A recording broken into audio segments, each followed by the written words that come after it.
Bem, pessoal, voltamos aqui para o nosso quarto e último bloco. Como já é de costume, a gente está indo aqui para a indicação dos nossos livros. Bem, hoje eu vou começar, vou puxar aqui. Eu hoje trouxe o livro A Lei, do Frédéric Bastiat, não sei se fala exatamente assim. É o seguinte, ele é editado pelo Instituto Ludwig von Mises Brasil. O pessoal gosta bastante desse Mises Brasil, um instituto liberal. E eu vou ler aqui a parte aqui, porque eu acho que a gente fica melhor do que as minhas opiniões sobre o livro. Ele fala o seguinte: por que a instituição que faz cumprir a lei não obedece à lei? Por que a lei permite que o Estado pratique atividades que são consideradas ilegais para os indivíduos? Estas são algumas das mais intrigantes questões em filosofia política econômica. O Frederico Bastiat ele vem questionando essa questão da lei, a questão da aplicabilidade da lei, a questão da formação da lei, mas principalmente a questão da aplicabilidade. Se a lei ela atinge a sua função ou se a lei não atinge a sua função, se a lei atinge a sua função só para quem interessa, né?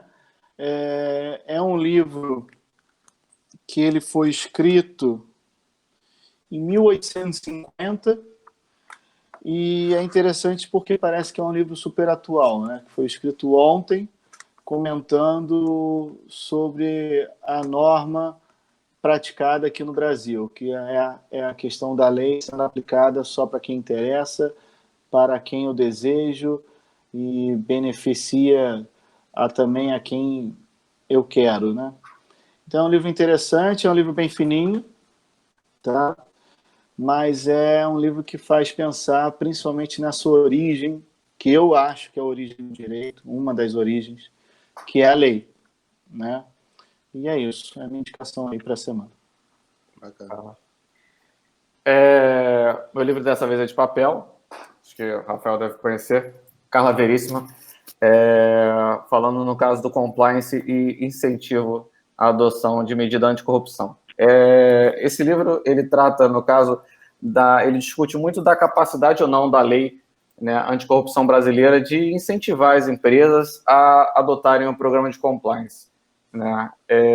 Inclusive, o Rafael estava falando da autorregulação regulada que o PCC tem lá, né? Me lembrei até da situação de compliance. Então, esse livro ele faz uma crítica muito vasta a respeito justamente da incapacidade que a lei anticorrupção teve aqui no Brasil de adotar medidas severas e coercitivas que fizessem com que as empresas adotassem realmente um programa de compliance, somente pontuando os brandamentos que a lei trouxe, como no caso a redução de multa e tudo mais. Ela faz um paralelo com a legislação internacional de países que obtiveram mais sucesso nessa iniciativa de estimular a utilização do compliance, que é uma coisa já utilizada no mundo inteiro com sucesso, e aqui no Brasil a gente ainda está engateando muito, então é uma crítica muito bacana nesse aspecto aí. Um outro ponto importante aí que a gente tem que lembrar, o FCPA passou 36 anos sem nenhuma aplicabilidade prática. A nossa lei é de 2013, é verdade. Quanto ganho a gente teve. Mas nem tudo são flores. Ontem o FCPA é de quando? O FCPA é de 76. A gente está um pouquinho atrasado também. Tem uma ideia, né? Mas não é só o Brasil, não. A da África foi em 2010. A UK Break em 2006. Assim, o mundo só se acostumou muito tempo depois. Mas olha só, com a quantidade de especialistas que a gente tem de compliance hoje, eu acho que a tendência é avançar de forma rápida. Com certeza. E a tendência é o meu salário, ó. É o Compliance 4.0. Isso Compliance? Tem me tirado do sono, cara. Isso tem me tirado do sono. A quantidade de especialista que surgiu da noite para o dia é um absurdo. É um absurdo. Enfim. Mas uma outra crítica. Peguei na ferida ali. Que eu não sei se ela Jorge. Eu transtornado com Eduardo Bolsonaro da vida e etc. Mas uma outra crítica que ontem eu estava pensando, eu até escrevi um artigo sobre isso, o compliance não, aspas, pega no Brasil, porque absolutamente nada no Brasil é voltado para a mudança de uma cultura. Ontem eu estava viajando para São Paulo e no avião eu percebi que a aeromoça teve que falar 5 vezes com a mesma pessoa e outras várias vezes com diversas outras pessoas, regras simples. Coloque o cinto, não recline a sua poltrona antes do voo, fecha a bandeja. O brasileiro, coloque a mochila debaixo da poltrona na frente. Nessa brincadeira, o avião subiu e desceu, né? Rio São Paulo, pô. Pô. Não, e o cara ainda lá, o que eu faço? Comporte-se como um ser humano, né? O meu voo atrasou 1 hora. Quando a aeronave chegou, eu fiquei 25 minutos dentro, parado na pista, esperando os outros aviões. É Brasil, né? Então teve muito tempo para a aeromoça ficar indo e voltando e puxando a orelha.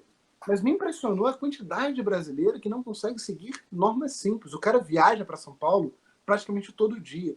E ele sabe o que ele tem que fazer e ainda assim não faz.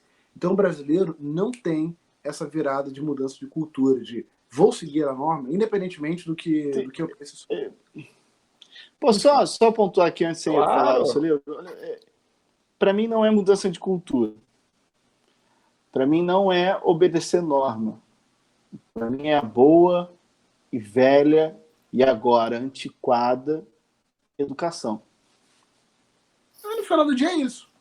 É. No final do dia é isso. É que entendeu? Fala, na boa, assim. Usa muito o termo da cultura compliance, né? Quando você fala, no caso da absorção da cultura do compliance numa determinada empresa. Então, assim, a conformidade, o que o Rafael está falando são procedimentos.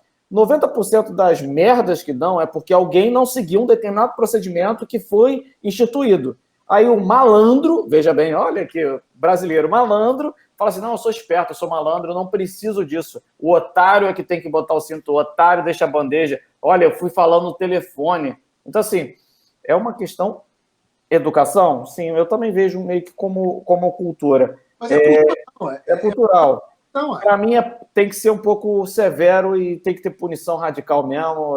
Tipo, aqui é Bolsonaro, pá, tá ok, tem que ser xiita aí, bota o filho para ver se vai, entendeu? Porque, você está assim, falando que o Rafael está a favor do Bolsonaro? O Rafael está a favor do Bolsonaro, você vê que ele está conservador.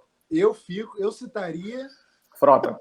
Hesíodo em relação à cultura grega, em relação à educação, da formação do homem grego, para dizer que o Brasil, enquanto não tiver um projeto desse, a gente vai ver taxa de criminalidade muito alta porque a gente não cuida do básico.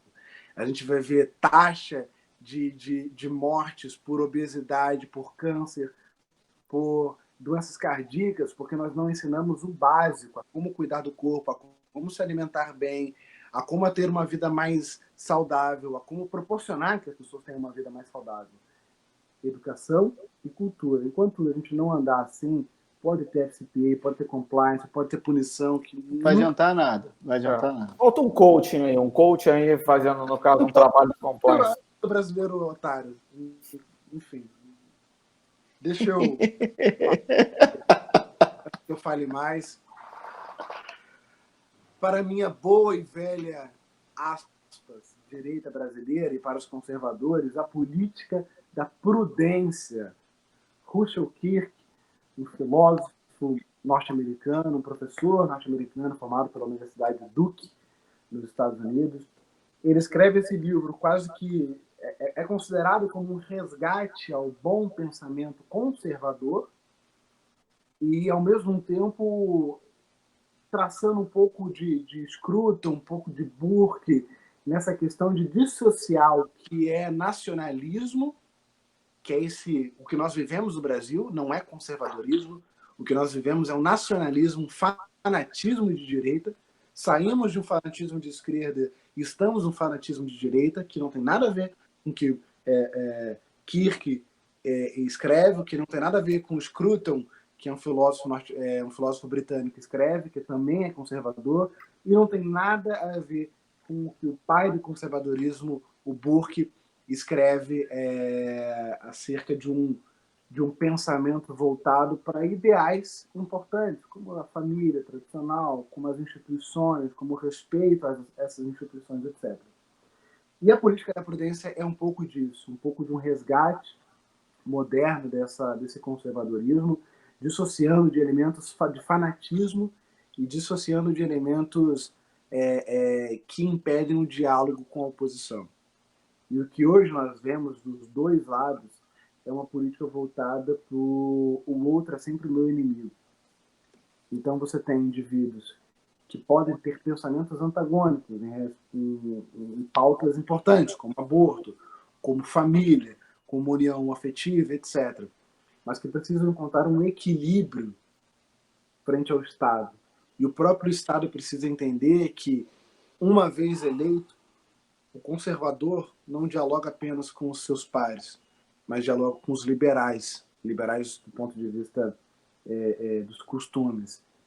Então, é preciso encontrar uma moderação nos discursos, um diálogo muito maior. E, novamente, escolhi esse livro pensando justamente no quero acreditar que foi um diálogo espontâneo e não político, da Janaína com o Freixo, porque eu acho que o Brasil precisa mais disso, de diálogo da oposição, do que enfrentamentos ideológicos e nacionalistas e populistas. E é isso que a gente precisa se livrar, desse populismo diabólico que atormenta o nosso país. É tipo o Olavo de Carvalho, né? Caraca, acaba o programa. A gente tem toda uma construção. Aí o malandro me manda uma peça. Caramba.